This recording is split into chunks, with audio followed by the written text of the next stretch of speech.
কোনো সময় শুরুতেই এত ভালোবাসা উথলে পড়ছে, এত কিছু তারা করার চেষ্টা করছে, সোশ্যাল মিডিয়া হোক, পাবলিকলি হোক, সব জায়গাতে অনেকগুলো যেমন বম্ব এনে দুম দুম দুম দুম করে ফাটিয়ে দেওয়া হয়। তারপর হঠাৎ করে কিছুই করছে না।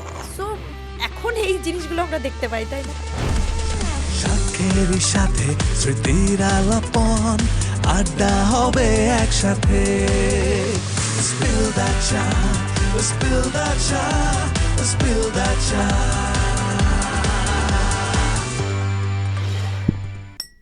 Amit, today you are looking drip, হ্যাঁ? What's that? এইটা তুমি জানো না? No. ড্রিপ মানে এখন জেনজিদের টার্মস অনুযায়ী তুমি আজকে অনেক বেশি ফ্যাশনেবল লাগছে তোমাকে। ওকে, ওয়াও, নতুন আমি ফার্স্ট টাইম শুনলাম, but anyway you are also স্লেইং।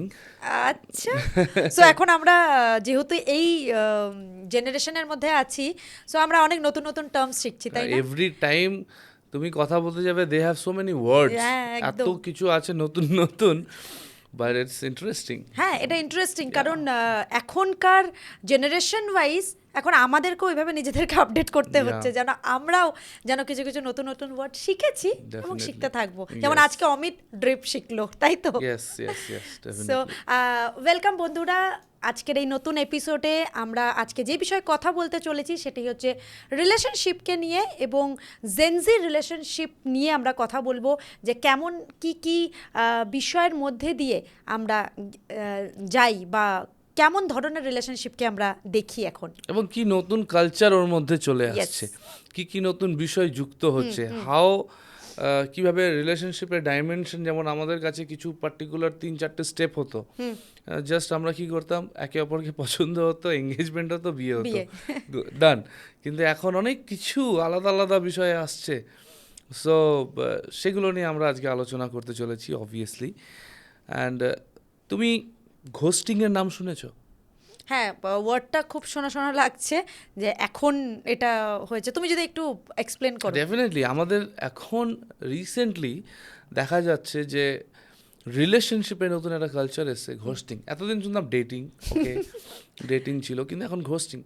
এটা হচ্ছে যখন একটা ছেলে একটা মেয়ে সম্পর্কের মধ্যে আসছে, তারা একে অপরকে পছন্দ করছে এবং তারা স্লো প্রসেসে রিলেশনশিপের মধ্যে এগোচ্ছে, কিছুদিন যাওয়ার পরে হঠাৎ করে সব বন্ধ, হঠাৎ করে জাস্ট উধাও হয়ে যাওয়া, এভরিওয়্যার, সব জায়গাতে ব্লক হয়ে যাওয়া, হঠাৎ করে সব কিছু বন্ধ, এটাকে বলা হয় ঘোস্টিং।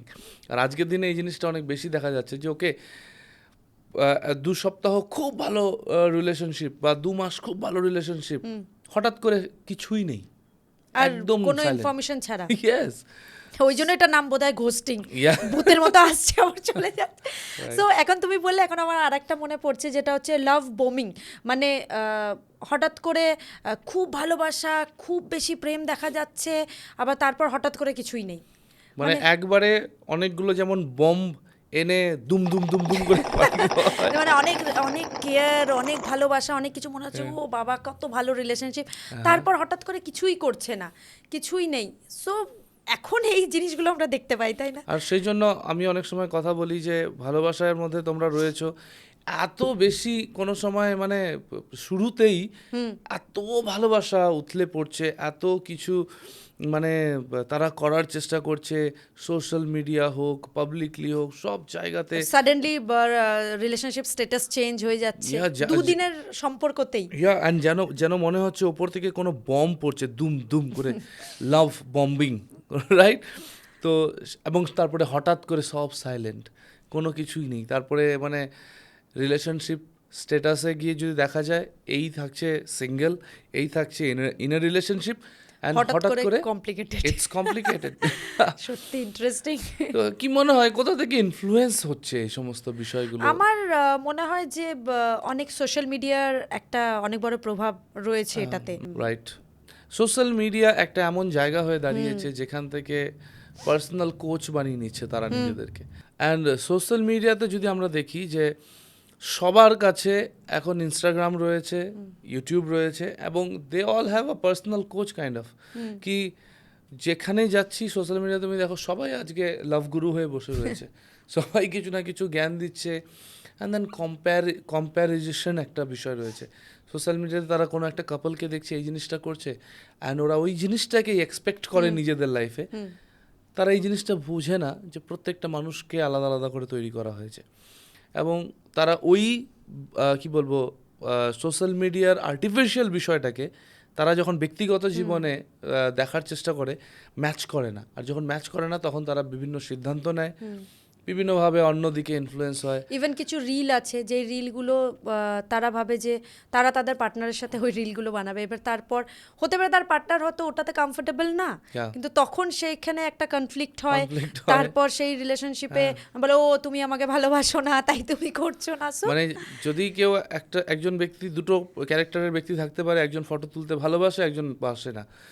এবার যে ব্যক্তি ফটো তুলতে ভালোবাসে না সে যদি একটু 2-3 বার ডিনাইও করে ফটো তুলতে, ওটা থেকে কনফ্লিক্ট স্টার্ট হয়। তখন সেই ব্যক্তি মনে করে এ বোধহয় আমার জন্য পারফেক্ট না, তারা ওই ডিসিশনে চলে যায় যে না এটা কাজ করছে না, এই সম্পর্কটা কাজ তাড়াতাড়ি এখন সবাই সম্পর্কের মধ্যে ডিসিশন নিয়ে নেয় যে এই রিলেশনশিপ আর চলছে না, সো ইন এ রিলেশনশিপ থেকে আবার হঠাৎ করে সিঙ্গেল হয়ে যায়, কমপ্লিকেটেড হয়ে যায় কিছুদিন। সো এই সমস্ত বিষয়গুলো রয়েছে। আর কি বলবো, একটা রিলেশনশিপকে আমরা অনেকে বলে কি এই রিলেশনশিপটা অনেক টক্সিক হয়ে গেছে, এই টার্মটা শুনেছো, টক্সিক। সো রিলেশনশিপ টক্সিক হয়ে গেছে, রিলেশনশিপটা কাজ করছে না, রিলেশনশিপটা খুব আমাদের অন্যরকম হয়ে গেছে। কি কি বিষয় রয়েছে যেগুলো তোমার মনে হয় যে রিলেশনশিপকে টক্সিক করে? আমার মনে হয় যেটা এক্ষুনি আমরা আলোচনা করলাম যে এক্সপেকটেশন একটা থাকে যে না আমি এটা হয়তো সোশ্যাল মিডিয়া ইনস্টাগ্রাম বা কোথাও একটা দেখেছি, সো আমি চাইছি যে আমার পার্টনারও এমন করবে। সো ওই একটা এক্সপেকটেশন বা তার উপর চাপিয়ে দেওয়া কোনো বিষয়কে, যে আমার পার্টনারের উপর আমি কিছু একটা জবরদস্তি আমি একটা কিছু চাপিয়ে দিচ্ছি, সো ওটা একটা আমার মনে হয় টক্সিক রিলেশনশিপ হওয়ার একটা কারণ হতে পারে।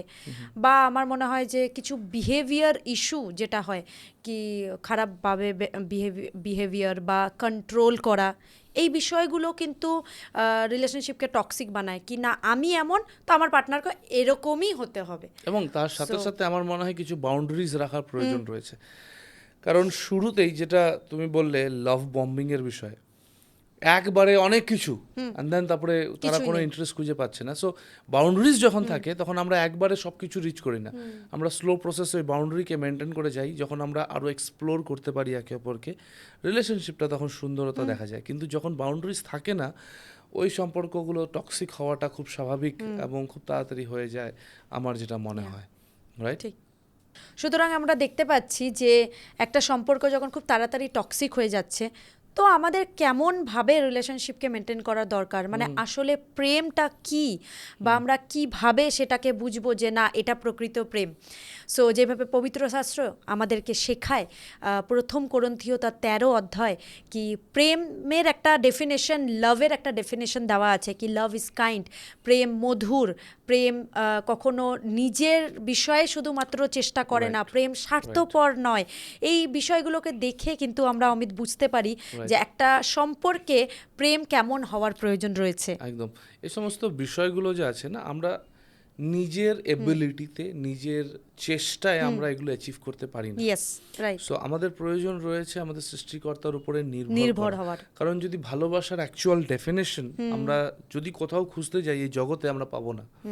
আমাদেরকে যেতে হবে স্ট্রেট টু দ্য স্ক্রিপচার, কারণ 1 জন তার 3:16 মেনশন করা রয়েছে যে অ্যাকচুয়াল লাভ যেটা যীশুখ্রিস্ট আমাদেরকে দেখিয়েছেন, অ্যান্ড কিভাবে দেখিয়েছেন, যাদেরকে তিনি ভালোবেসেছে তাদের জন্য তিনি নিজের প্রাণকে দিয়ে দিয়েছেন। So he has sacrificed his life for the people whom he has loved. It's not like কি তুমি আমার সাথে করনি আজকে হচ্ছে ব্রেকআপ, এই তুমি করনি, মানে এইগুলো ভালোবাসা না। ভালোবাসা অনেক বড়, আর ভালোবাসার পিকচারটা অনেক বড়, যেটা আমাদেরকে ঈশ্বর দেখাতে পারে, আমাদের সৃষ্টিকর্তাই দেখাতে পারে। সো আমরা যদি নিজের এবিলিটিতে চেষ্টা করি যে আমি ভালোবাসাকে এক্সপ্লেন করব বা ভালোবাসাকে আমি এক্সপ্লোর করব, এটা পসিবল না। আর বরং তাহলে ওটাই হবে সিঙ্গেল থেকে ইন রিলেশনশিপ, তারপর ইটস কমপ্লিকেটেড। এক্স্যাক্টলি। সো সেই জন্য আমাদেরকে ঘুরে আবার সৃষ্টিকর্তার কাছে যেতে হবে, যিনি আমাদেরকে সাহায্য করবে একটা সুন্দর স্বাভাবিক রিলেশনশিপে এগোনোর জন্য। কারণ যখন আমি কাউকে ভালোবাসি, আমাকে আমার আগে তার চিন্তা করতে হবে যে এই ব্যক্তিটা যাকে আমি ভালোবাসি এ পারফেক্ট না, এর মধ্যে অনেক ভুল রয়েছে।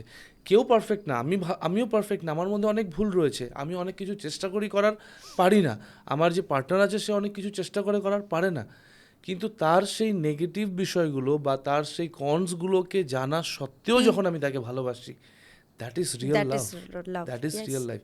শুধু ভালো ভালো ভালো ভালো জিনিস পারফেকশনকে দেখে যদি ভালোবাসার চেষ্টা করি, ওটা, কারণ এভরিবডি হ্যাজ তাদের একটা নেগেটিভ সাইড আছে।